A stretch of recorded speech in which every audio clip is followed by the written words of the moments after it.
जय श्री राम। तीर्थराज प्रयाग महाराज की जय।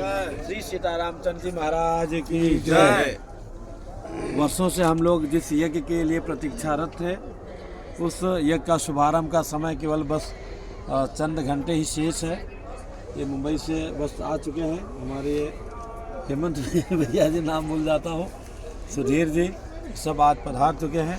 और उसके मुख्य यजमान हमारे जो है भक्तराज जी रात्रि में 1:30 बजे आ गए हैं। और इसके जो मेन ज़मीन है, पृथ्वी है, नींव है देवेंद्र भैया, जिनके संकल्प से और जिनके आहार निशी मतलब दिन रात सहयोग से ये भूमि हमको मिली है। जैसे कि रात में 1:30 बजे इन्होंने परमिशन लिया, सामान गिर गया, 2 रात्रि जो है यहाँ गाड़ी में अपने भैया पूरा पहरा दिए हैं। और अब ये सब सामग्रियों को देख के बड़ी प्रसन्नता हो रही है। बाज़ार से गाड़ियाँ आने जाने की परमिशन नहीं थी, सारी चीज़ें थी। अब आज खुला है तो लगभग चीज़ें आ रही हैं। इधर में भोजनालय में हमारी बहनें मुंबई की और दूसरी स्थानों की भी, उड़ीसा से, उड़ीसा वाली कहाँ गई सब देवी? अच्छा, सब प्रसाद का कार्य हो रहा है। इधर भी, यहाँ भी एक अपना वेदी है। अब दूसरे दृष्टि से देखेंगे, हमारे जो आज अत्यंत प्रसन्नता है कि हमारे भैया पिंक कुमार जी, सुरेंद्र भैया, राजेंद्र भैया सब आ चुके हैं। आचार्यों के लिए व्यवस्था है। और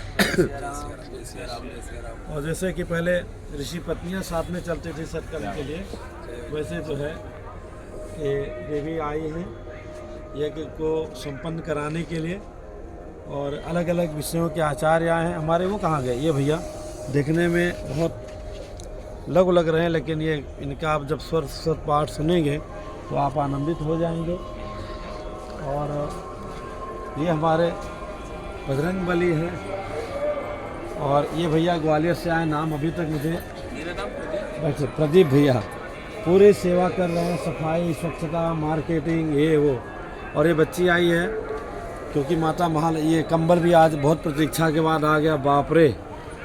तो इसमें जो बंधु ने सहयोग दिया, योगदान दिया, उनको हृदय से नमन है कि बच्ची हमारी बैंक में है।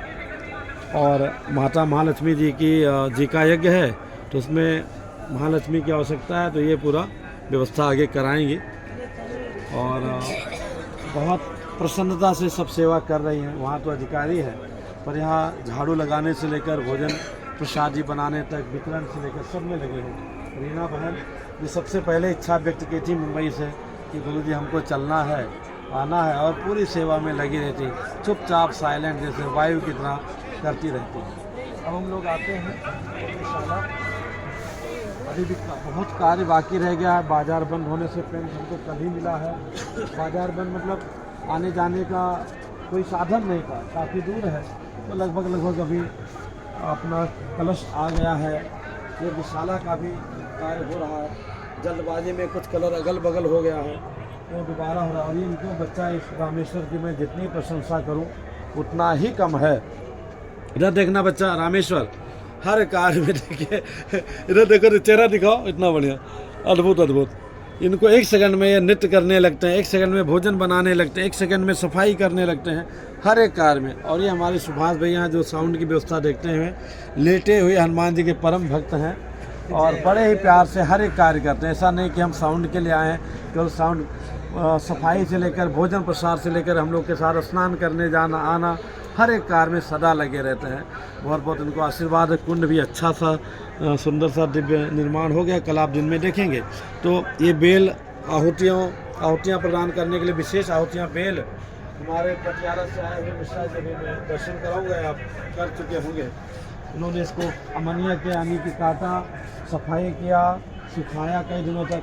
सामग्रियां रखने का स्थान नहीं है, सब जगह क्या हमको स्वयं पता नहीं है। अभी सबको कल खाली करना है।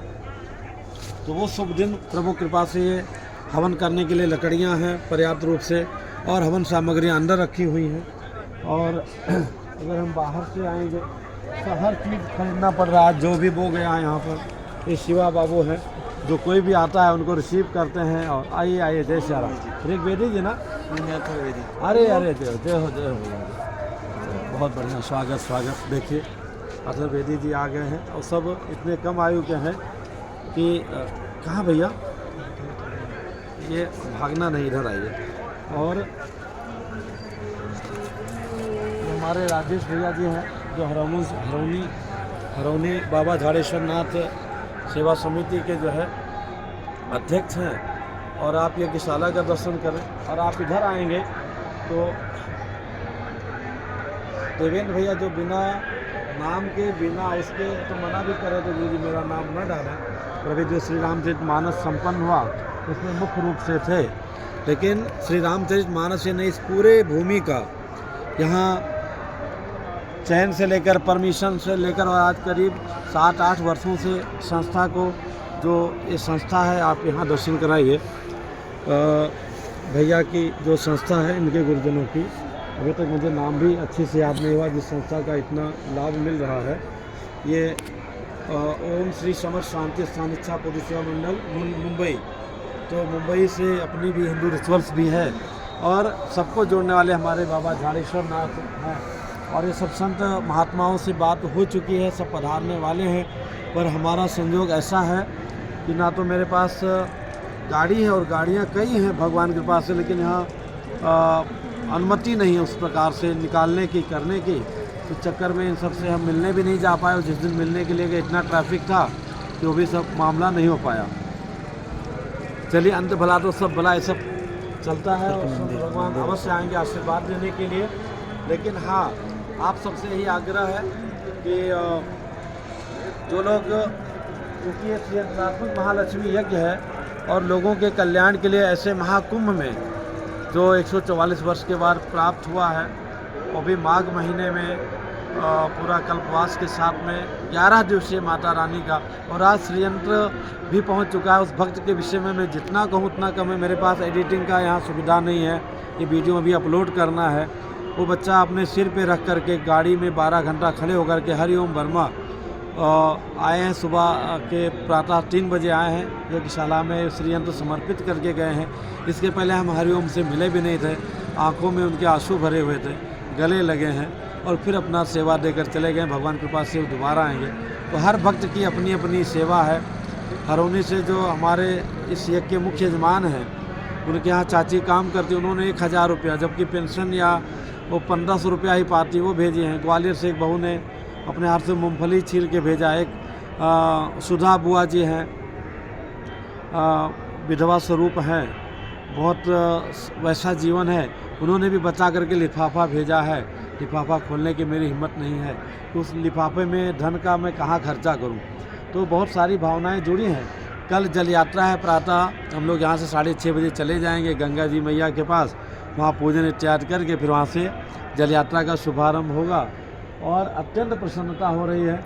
मैं तो थोड़ा घबरा भी गया था, क्योंकि जिस यज्ञशाला वाले से बात हुई थी, पर देवेंद्र भैया ने कहा कि हिम्मत मत हारिए, आप आचार्य जी प्रयास कीजिए, होगा, यज्ञशाला बनेगा। और बिल्कुल इतना अपने सारे संबंधों को लगा करके बहुत ही मिनिमम बजट में, कम से कम बजट में। और मज़े की बात है, आइए ना भैया भक्तराज जी, जब हम पहली बार आए थे तो ऐसे वीडियो हम लोगों ने बनाया था, ऐसे चुपचाप ये खड़े थे हेलमेट लेकर, वो फ़ोटो भी मेरे पास है। पर यज्ञ के बाद में जब हम एडिट की व्यवस्था रहेगी तब हम दिखा पाएंगे। वो फ़ोटो ऐसे हम लोग कुंभ में मैं घूमने आया था, भैया ही हमको घुमा रहे थे, तो ऐसे आप चुपचाप खड़े थे और वीडियो बना था, कुंभ के विषय में चर्चा हुई थी। और उसी समय स्वप्न मन में एक भाव जगा था, जो आज भगवान की कृपा से आज जो है पूर्णतः की ओर है। और उन सभी भाई बहनों को जो हमसे मिले भी नहीं हैं, पर मेरे निवेदन पर, मेरे आग्रह पर जो भी दे रहे हैं, यहाँ से लेकर विदेश तक जो भी सहयोग कर रहे हैं, सेवा करें, उनका अहोभाग्य है। पर मेरा भी भाग्य के ऐसे सहयोगी जन मिले हैं, नहीं तो हम लोग इतनी बड़ी सेवा कैसे कर पाते। तो कल से यज्ञ शुभारंभ हो रहा है, बड़ी प्रसन्नता हो रही है। और जिन जिन को भी श्रीयंत्र लेना है, अभी 1-2 दिन में अपना नाम लिखा दें, कुछ अभी संख्या बाकी है, तो पहले आओ पहले पाओ, उनको यज्ञ के बाद में श्रीयंत्र प्राप्त हो जाएगा। जो चैनल का नंबर है 7021616365 पर, डिस्क्रिप्शन में भी नंबर रहेगा, उस पर आप व्हाट्सएप कीजिएगा और हमारे सहयोगी अवश्य आपको जवाब देंगे, आपके यहाँ भेज देंगे। और लाइव तो करना भी काफ़ी कठिन लग रहा है, फिर भी प्रयास करेंगे कि यज्ञ का कल का प्रसारण तो मुश्किल है, लेकिन अन्य आगे प्रसारण हो पाएगा तो अवश्य लाइव का भी प्रसारण करने का प्रयास किया जाएगा। जय श्री राम।